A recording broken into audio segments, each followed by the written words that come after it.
Behind me is the Waterloo Bridge. This place is crazy. Like, everybody that drives by checks on me to make sure I'm okay. This bridge spans the Rappahannock River, and I came here because it is interesting. It's the oldest steel frame bridge in Virginia. It was scheduled to be destroyed back in 2014, but because it's historic and because a lot of people cared, they got it scheduled for refurbishment instead. It was reopened in, I think, 2021, and it gets a bit of traffic. There have been a lot of people going past. Interestingly, I found this bridge because I was looking for haunted places to visit, and apparently this bridge is quite haunted. I'm not sure why. I don't see any hauntings, but there's videos on YouTube of people coming here at night because, as everybody knows, any place that's haunted is more haunted at night for some reason than at any other time. And you know, they're young and they come here and they freak themselves out in the dark, but I think it's a very peaceful place. The river's beautiful. The bridge is really cool. It reminds me of the bridges around where I grew up in West Virginia. Anyway, that's it.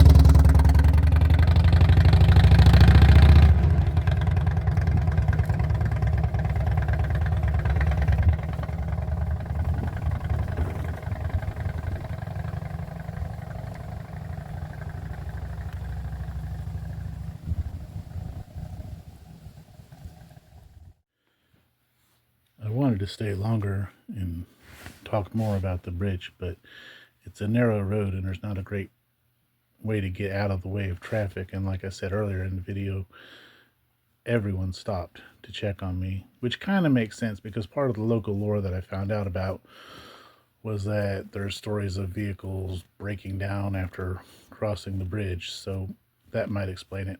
Or it might just be that people there are really nice. There was more traffic on that little back road than I was expecting. The bridge was built in 1878. It was closed by VDOT on June 15 of 2014 to be replaced, and there was a lot of local grassroots efforts to get them to refurbish it rather than replace it. Enough that VDOT looked into the finances of it and discovered that it would be $2 million cheaper to refurbish it.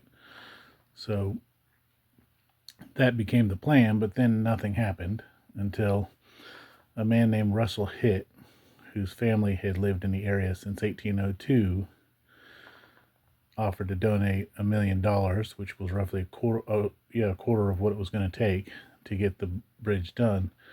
His great-great-grandfather, Albert Hitt, had used the bridge to transport their grain to the local mill, and so it had been an important part of the community and particularly important to his family for a long time. So the bridge was taken off of its supports and sort of set off to the side there and rebuilt, and then it was reopened on February 23rd of 2001. Unfortunately, by that point, Russell Hitt had passed away, so he never got to see the fruits of his $1 million contribution, but it's a cool story, and the bridge is still there for his children and grandchildren. So that's all I really have on it. It's a neat spot. It was a neat thing to learn about. Hope you enjoyed it.